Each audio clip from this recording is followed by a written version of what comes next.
got an interesting art on the screen now.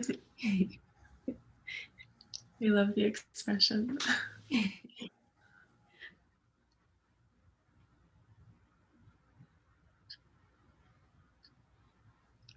I wish that was intentional artistic expression, but I think I might have just dragged the click a little bit. Yeah, mark your place, leave us a note. If you'd rather, if you can't find the annotate function, you can put in the chat where you're joining us from today.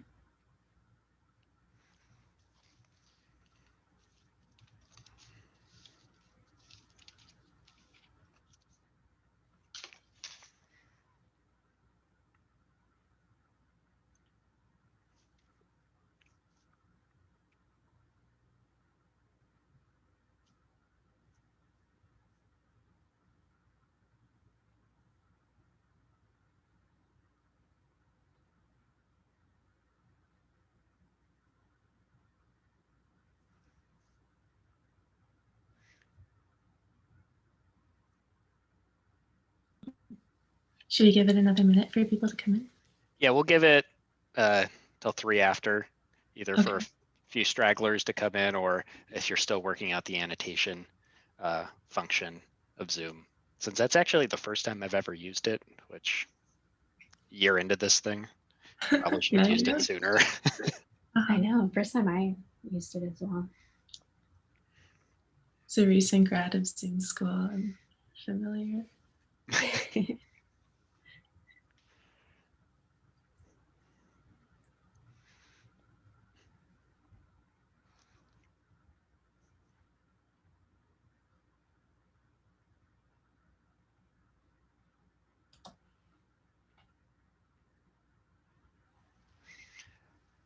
Well, it's now a couple minutes after, so we will go ahead and get started. I was just about to ask you, Jeannie, if we were live streaming, but we don't have to for this one, so a little easier this time around. So thank you everyone for joining us in our second Diving Deep session today. Today I'm very happy to introduce my friends and colleagues, Bonnie Willison and Sydney Widell of Wisconsin Sea Grant. They are digital storytellers and the producers of Introduced, and they're going to take us behind the scenes a little bit today. And if you're unfamiliar with Introduced, you should listen to it. It's amazing, and it's a podcast about aquatic invaders in Wisconsin's changing waters. So Bonnie and Sydney, the floor is yours. Thanks, Tim. Yeah, it's really interesting to see where everyone's coming in from. Thanks for annotating that map up. But I'm going to move on here. And we're going to clear annotations.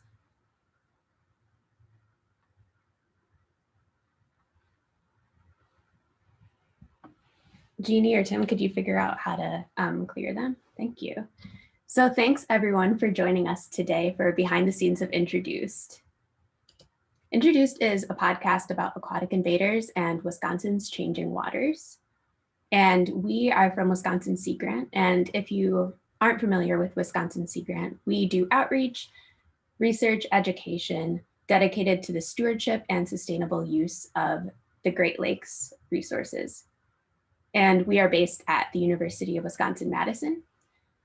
UW-Madison occupies ancestral Ho-Chunk land, a place their nation has called Dejop since time immemorial. In an 1832 treaty, the Ho-Chunk were forced to cede this territory. Decades of ethnic cleansing followed when both the federal and state governments repeatedly but unsuccessfully sought to forcibly remove the Ho-Chunk from Wisconsin. This history of colonization informs our shared future of collaboration and innovation. Today, UW-Madison respects the inherent sovereignty of the Ho-Chunk Nation along with the 11 other First Nations of Wisconsin. So I am Bonnie Willison. I am a videographer and podcaster for Wisconsin Sea Grant, and I've been on the communications team at Wisconsin Sea Grant for about 2 years now. And I'm Sydney Widell. I just graduated in December from UW-Madison, where I was a student employee with Bonnie for all of my senior year working on this project, and I'm sticking around to help a little bit longer. So We've introduced ourselves. We want to take a second, get to know who's out here. I see some familiar names in the Zoom panel. That's kind of fun that we ran a Zoom call and not a Hoopa. But we have some poll questions for you. So if you could take a sec to fill those out, that'd be great.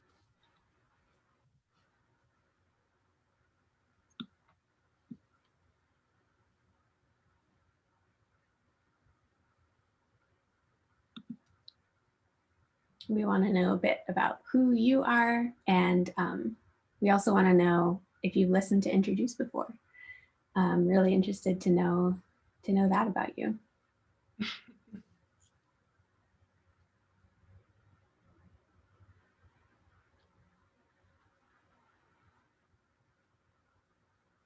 Thanks for voting. Yeah, seeing a lot of natural resources professionals in the room.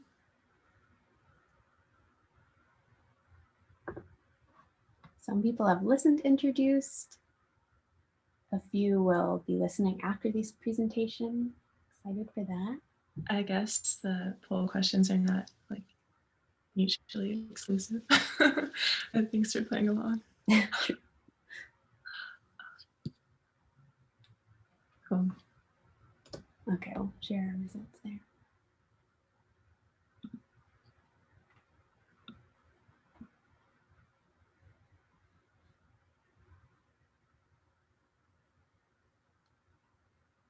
We also want to, so we're going to be sharing stories, but we also want to know about your lake stories involving invasive and introduced species, and you'll have an opportunity to share those at the end.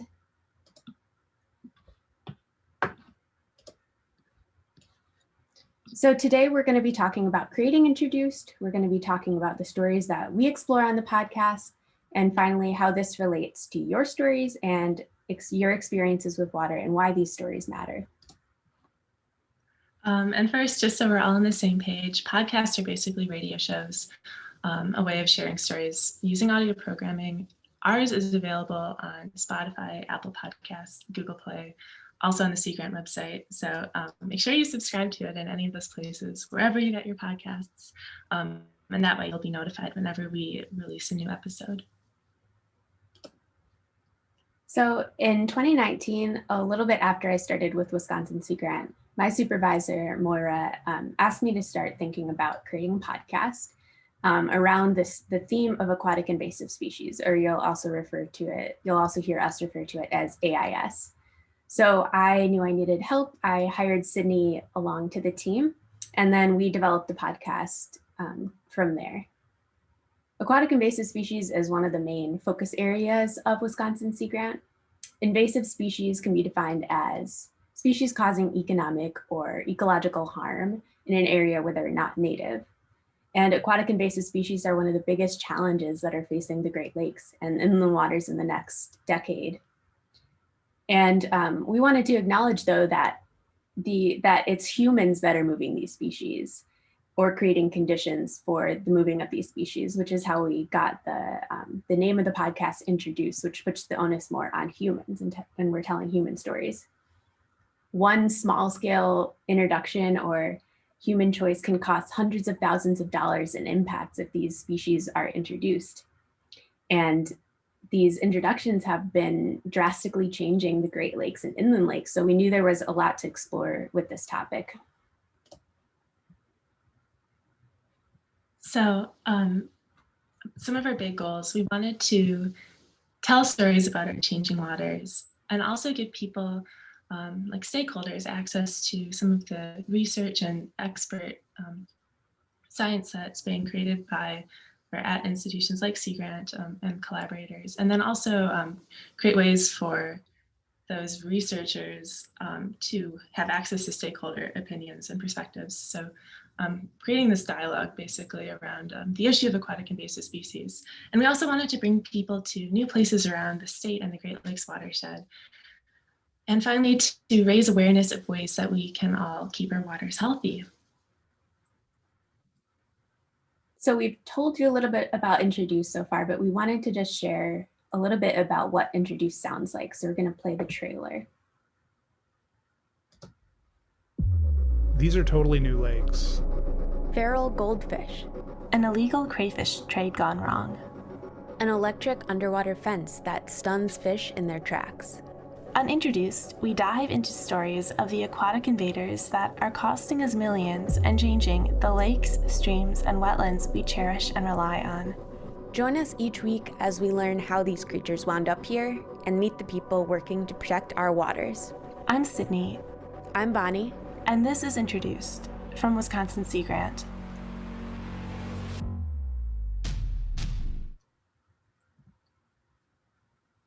So we've been working on Introduced for a little over 17 months, and our first season came out last spring, early summer. So those episodes have been out in the world for about 10 months. Season 2 drops today. We've been working on season 2 for months now. And so in today's episode, the first episode of season 2, we explored what it means for something to be labeled as invasive. Because there's how things become invasive by the law, by NR 40. But there's also the bigger culture and economic context and the history of our country that all come together in our understandings of invasive and native. So if you subscribe to the podcast, you'll be seeing that episode in your feed shortly, or now. We're really excited to share it. So over the past 2 seasons, we've interviewed over 61 people and counting from 8 different states, 4 countries, 5 tribal nations. We've talked to experts from Canada, China, United Kingdom, a bunch of different agencies and nonprofits. Yeah, here are some of our guests from the Upper Great Lakes. We've talked to a lot of people from different agencies, from 11 agencies like the Wisconsin DNR, Illinois and Minnesota DNR, the Great Lakes Indian Fish and Wildlife Commission, the Army Corps of Engineers, just to name a few. And we also feature guests from 7 nonprofits, such as the Midwest Conservation Dogs and Kingdom Animalia Exotic Animal Rescue. We were able to travel to some of your communities to report on stories. We started researching particular different aquatic invasive species and wanting to know more, and that steered some of our reporting. So one of the species that really drew us one of the groups of species is Asian carp. They're one group of fish that really drew our attention. I had been to Kentucky for a work trip before we started Introduced, and we were able to go out on lakes, and they have a lot of Asian carp in this particular lake. So as we were boating around, I could see silver and bighead carp jumping everywhere, and knew that these fish could have a really big impact in the Great Lakes or in Wisconsin. So we learned that silver and bighead carp are slowly migrating towards the Great Lakes, and there's parts of the Illinois River that the population is just super, super dense. We also learned about this human-made canal that links the Mississippi River Basin to the Great Lakes Basin. And there's a giant underwater electric fence there on that canal that is there to stop carp from getting into the Great Lakes. So we reached out to the Army Corps of Engineers, not really knowing what to expect, but they agreed to give us a tour. And so you can see in that picture, that is where we were able to go down to the fish dispersal barrier facilities. Yeah, it was super, super industrial. Right, so some people might say, well, the fence is invisible, you can't actually see it. What is there to see down here? This pic is just like a view of the river. And it looks like, and that is like pretty much where the electric barrier is. But there's so much infrastructure just around the river to support it and keep all that power flowing into the water. So there was like quite a big thing on it. They were building more facilities when we got there. So in addition to talking to like the Army Corps of Engineer technicians and experts who are operating this barrier where the population in front of the carp is, we also looked downrange to see places where Asian carp are already super, super common, and also places for instance, in Sault Ste. Marie in Ontario, Canada, where they're preparing for this carp movement to happen. So yeah, that's something we tried to do in a lot of our stories, is like look up and down the ranges, and like also in home ranges where these species are. This is a picture. Sydney was just getting some audio from the trip, but I like this picture because it looks like she's interviewing a tugboat. So yeah, we started realizing that Asian carp is an artificial category of fish that it doesn't necessarily work super well. These are silver bighead, black and grass carp. They're all 4 very different fish.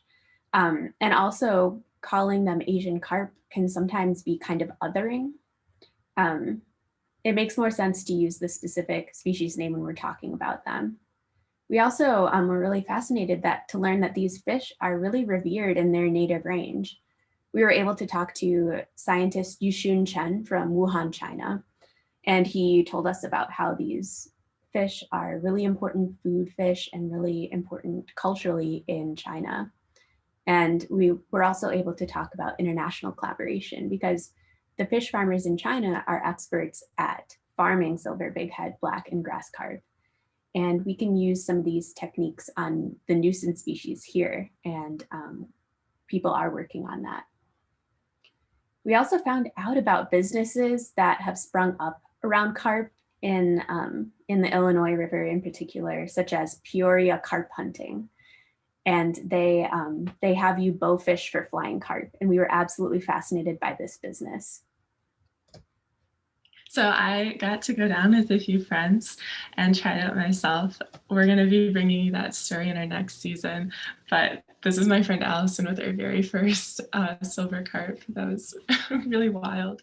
And then I ended up taking these carp home and cooking them, which was a totally new experience for me. I'd never cleaned a fish before. And of course, the first one I would ever do would be a carp, but that was definitely challenging and really funny.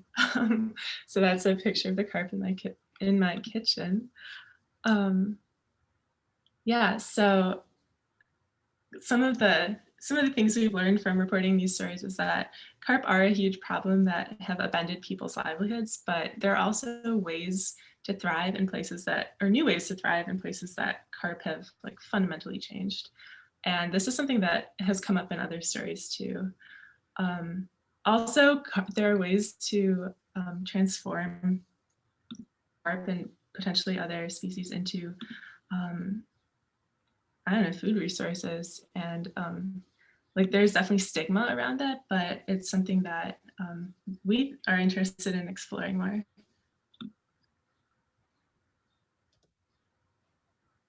We've also tried to learn more about how AIS impact people and their communities and their homes. So we kept hearing about this really extreme example of a species introduction and removal. So about 10 years ago, people in Germantown, which you can see on the map, they started seeing what they described as lobsters walking around their lawns. And it turned out that this was the first introduction of red swamp crayfish in Wisconsin. Yeah, so those are some of the crayfish and part of the removal effort there. So we've returned to Germantown and talked to some of the residents who've been there when the crayfish were first, the population boom happened about a decade ago. And we also interviewed some of the scientists and the managers who've been around at that time. We talked to the crayfish expert. They flew in from the UK. My favorite part of putting the story together was calling the person who made the original report from like this random number we found in a DNR report. So that was all really interesting for us. Yeah, we learned that introductions can spiral out of control really quickly. Like to try to control this population, they had to use bleach tankers, and crews of people worked all summer on this, and many summers in a row. It's also a really stark example of how aquatic invasive species can change a place. A neighboring pond to Esquire Estates, one that was really close, they actually just eradicated that pond. They completely got rid of the pond because they thought the risk of invasion was too much. So it's a really stark example of ways that we can respond and the impacts that these species have. Eradication is also not always feasible. In Esquire Estates, it's really hard to say if the crayfish are gone, but even 10 years later. So the best strategy is always preventing these invasions in the first place. We also wanted to know where AIS fits in some of the bigger challenges shaping our world. Climate change is one issue that we've been spending a lot of time thinking about for season 2, because if the climate is always changing, we were wondering, how will native ranges change with that? And how will we define invasive and native if ranges are changing? So this led us to northern Wisconsin. I had an opportunity to travel out and do some field work with researchers from Great Lakes Indian Fish and Wildlife. This is Hanapanchi on a lake up in the northern ceded territories. And Glyphlic's in the midst of this really ambitious phenology project, or phenology, like looking at how the cycles of when seasonal changes happen changes over a longer time scale. And that's really important both for tracking climate change impacts, but also the appearance of new species potentially related to climate change. And yeah, so work like that is really important for assessing how all of these, both invasive species and climate change fit together. So yeah, for telling these stories, we talked to scientists and other adaptation experts, as well as communities that are directly at some of the forefront of these issues. And what we've learned is that it's really, really complicated. Might not be a surprise. But climate change is completely undermining this binary we have between things being invasive and native, because everything is kind of moving around right now and responding to ecological change. And we've also observed in the way people tell these stories, there's kind of a tension between wanting to resist these changes and then also to like adapt and reorganize in response to them. And yeah, that's definitely challenged us as storytellers to figure out how to frame these conversations, because it's tempting, and we hear it framed as like these two distinct options of like resist the change or reorganize. But also we've seen it presented as like a spectrum of choices that can like play out across like a landscape mosaic. And so that's something we try to be really conscious of as we tell these stories. And then also like keeping in mind like what perspectives are out there and whose voices matter when decisions about resilience and adaptation are being made, and what values are informing those decisions is something that I think we all need to be more aware of. So throughout this process, I've learned a lot more about ecology and biology and these individual species. But what's another thing that started to resonate with me a lot is how humans think about and talk about these species. Language use is really important. We talked about the term Asian carp a little bit before, but we have a lot of these terms in invasive species like Asian carp and Chinese mystery snail. These terms can sometimes come from xenophobic norms, and we've got to be careful about what we call species that aren't from here and look at why we call species certain things. We've learned that some tribal groups are moving away from using the term invasive species, because when we refer to invasive species, we're really just talking about species and beings that have been moved to a place that they aren't indigenous to, and they still deserve respect. So traditional and indigenous knowledge holders that we've talked to prefer the term non-local beings. And you can hear more about this in their own words on today's episode that's out now. We've also learned that many AIS questions go beyond just science. AIS, invasive species, can cause economic and ecological harm, but harm for who? What you view as harmful and helpful, it depends on what you value. Because one person's invasive species is another person's cherished cultural symbol, for example. And invasiveness, it's tied to more than just biology.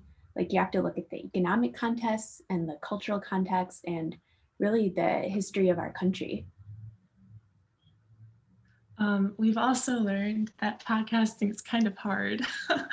I know that everyone has it seems like everyone has a quarantine podcast, but it is pretty challenging. Bonnie and I were completely self-taught, and there was a huge learning curve for us. We didn't start recording any of these for the first 2 months. We're just learning how to use all these tools and learning the equipment and also doing research on invasive species.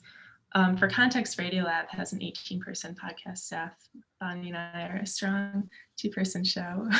And our process has really shifted and adapted over the course of this work. I guess our process, we usually take some time to brainstorm a general idea of the story we want to tell.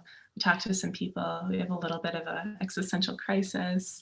We do a lot of reading, we talk to more people, and then we end up with hours and hours of interviews that we need to winnow through and figure out how different people's perspectives fit together to tell a story. We write that story and record it. In COVID, we didn't have access to any kind of studio setup. So we've been doing this in our closets, which has had its own set of challenges. And then we edit and produce these stories and then share it with everyone who participated. It's pretty important to us to get a lot of feedback from everyone who trusts us with their stories. So we really value and appreciate that. We also have had a great team at Sea Grant who fact checks us and keeps us honest. So we're really thankful for them too. Yeah, podcasting is hard, but if you have an interest in communicating stories, I would say don't let challenges prevent you from exploring unique ways to tell stories, especially underrepresented stories. We should be featuring diverse perspectives and diverse stories and helping people to tell their story in their own words.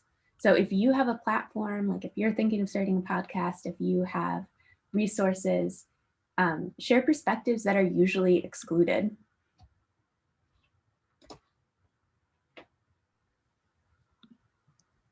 So we wanted to share these stories to bring the needs and to bring AIS needs and priorities into focus, to put the science into context, and to show how scientific decisions impact, or policy around this impacts different people differently.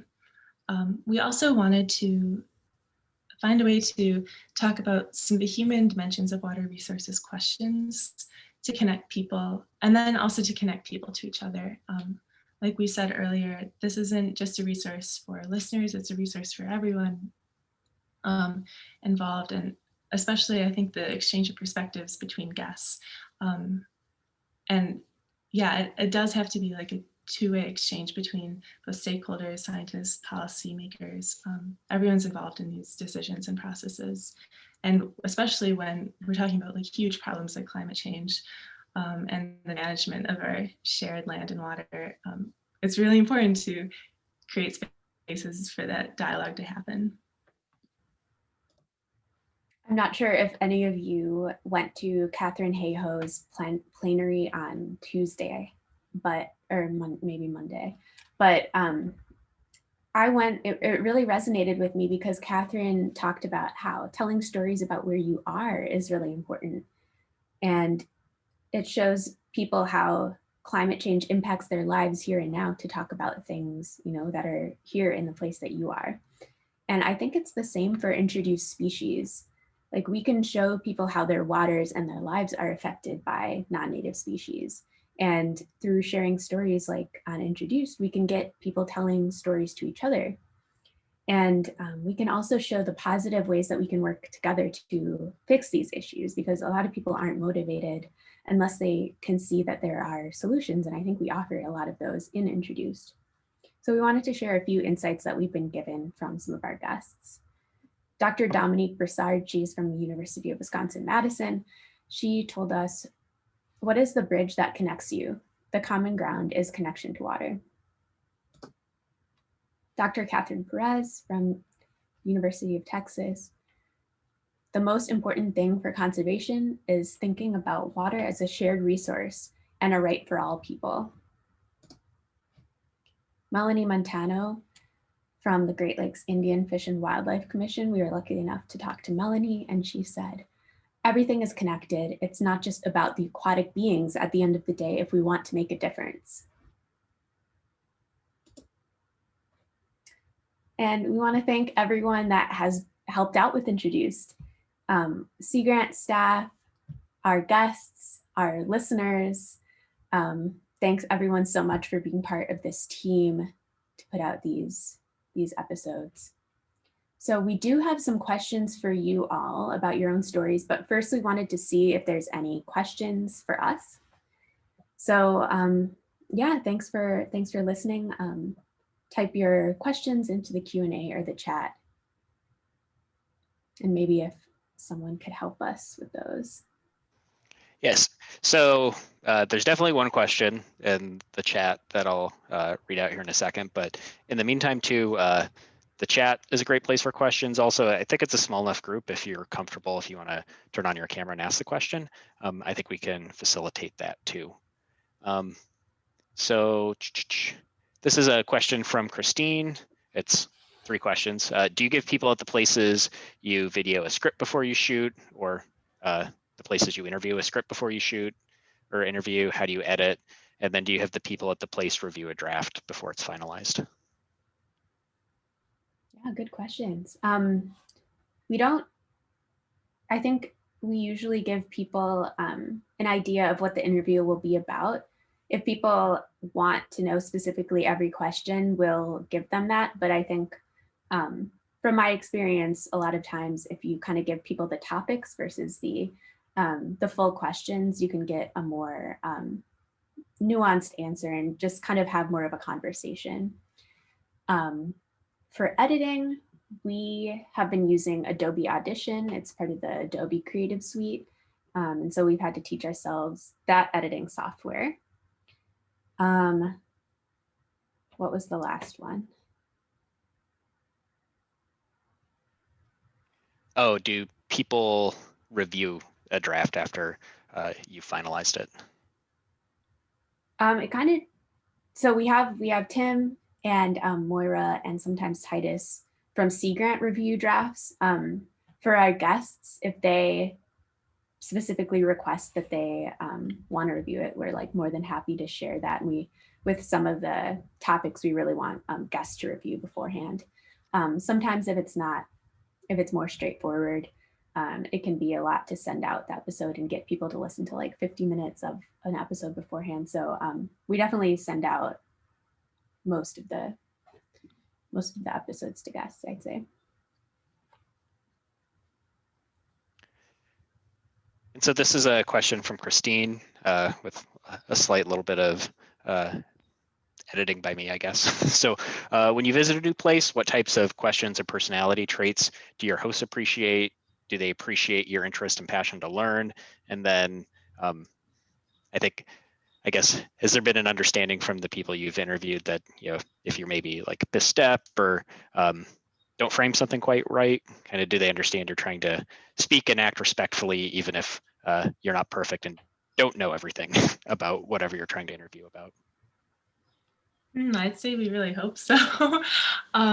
Yeah, we definitely are like not experts. And so we're definitely like need to, yeah, we're always learning and really appreciate all the feedback we get, which helps us make this better. And yeah, I think like we're always trying to do our best work. And yeah, but we're definitely not AIS experts. Yeah, I think we try to absorb everyone's point of view, and we don't really go in with a certain thing that we want to hear. I think we We just want to hear like how it's impacting people or how they think about it. And then we think about how we can work that into interviews. Hope that answers your question. And then this is a question from Patrick. What was your favorite place to visit or your favorite interview? Bonnie. Let me think about that. There's a lot of great So many great interviews. For places, I really liked, in an upcoming episode, we visit and we watch the Midwest conservation dogs do some invasive species sniffing. That was really great. I also went to see some salmon spawning at Lake Michigan. So those are coming up and those I really enjoyed. As for favorite interviews, so I have a more like social science background. And so I'm always interested in like those kind of questions, as you can probably tell. But I love talking to Paul Robbins from the Nelson Institute about invasive species as kind of a political ecology issue. What do you think, Sydney? I'd say our conversation with Paul Robbins really shaped like the way I approached the rest of this project. You'll get to hear some of that if you listen to the episode we dropped today. Yes, and then it was really special to be able to go up and travel out on the lakes with the Glyphic phenology team earlier this January. So that's pretty fresh in my mind. And I felt really lucky that I got to go out with them and see how they collect ice for this study and learn about the study too. I also I'm very proud to be able to feature like a British voice on the podcast for the accent, and so I really enjoyed from the Germantown story talking to Stephanie PA, the crayfish expert from the UK. That was really delightful.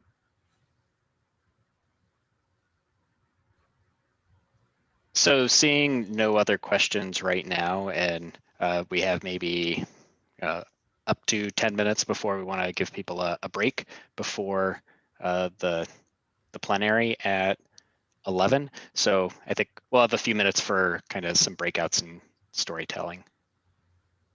Sure, thank you. So we were planning to, we really want to hear your stories and kind of get you thinking about what stories that you have about lakes or how you think about introduced or invasive species. So we're gonna have a few questions for you. You're welcome we'll send everyone to breakout rooms to just have 5 minutes to kind of talk to each other. If you don't want to do a breakout room, feel free to just stay in the main room and we'll have a slide that you can kind of type out some stories on. But we wanted to ask about, describe a place you know well and how it's changed. What is a species you think people need to be more worried about or less worried about? You could talk about an invasive species, introduced species that you're familiar with. Describe a moment that has shaped your understanding of AIS or explain an AIS challenge and how it was resolved. I'm going to go ahead and start the breakout rooms. If you decide you do want to stay in the main room, you'll have the option to leave the room and that'll bring you right back. And we'll put these questions.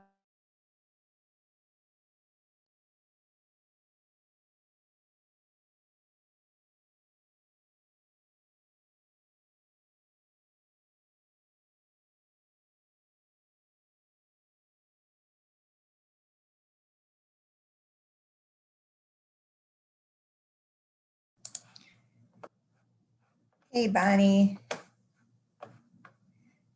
You got Kristen by herself.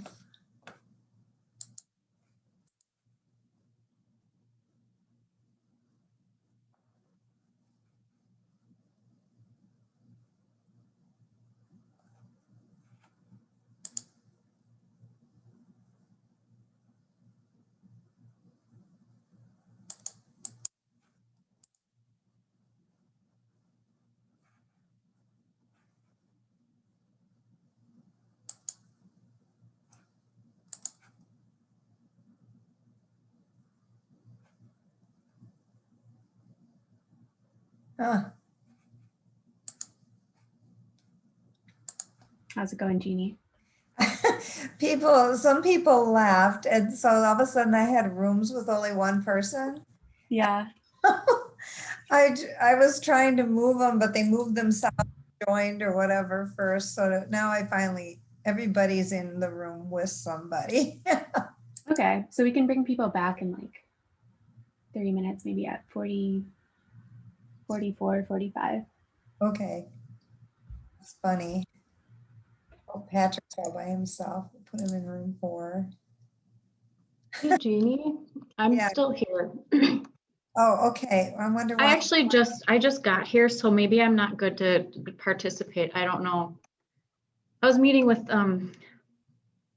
Nick Tippery and Dan, oh, what's his name, from Minnesota, about genetics, Phragmites and not wheat genetics. Like, what are the breakout rooms doing? I'm sorry. Oh, it's trying to assign you to one. They're answering the questions about if you have stories to share. I'll just pop you into one so you can see. Okay, thanks. Let's see, here we go. All right, you should be getting a message.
What do you think, Jeannie? Do you think it's been enough time?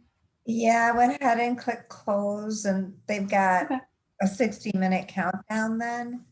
Cool. And a couple people who came in as it was in progress. It looks like some people are leaving their rooms already. Leaving the rooms. I see not joined in some rooms. So I would think that means they're coming back. Let's see if they're in gallery, and we can see who's back as they come in. And they have about 15 more seconds.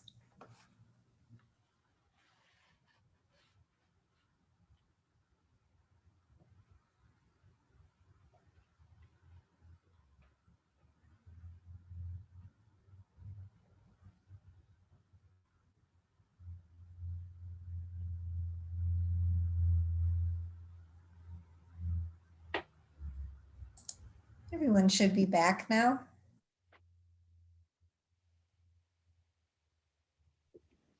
Welcome back. Does anyone have any stories they want to share with the larger group? Others, we have a few. I don't know as I have any real stories. The one thing about invasive species that disturbs me is the interest that so many people have in using herbicides. And I don't know, I'm wondering if you guys are planning or have already done an episode about herbicides in water, especially for aquatic plants. Susan, we should talk. I would be so interested in that. Yeah, not yet, I'd say. But is there anything like specifically? Well, I think especially if you want a sort of a sociological view of it, to think about how much the industry has pushed the notion that invasive species can be sort of cured or solved. The problem can be solved with chemicals, and how much that is, just a result of sort of industries wanting to expand their profits, and how much of it is driven by an absolute need for getting rid of these crops, and that, or not crops, but plants, and how much agriculture, on terrestrial systems like cornfields and stuff like that, how much these herbicide companies are just looking to expand where they actually have their influence. Whoa, that is so interesting. Comment from Tim here.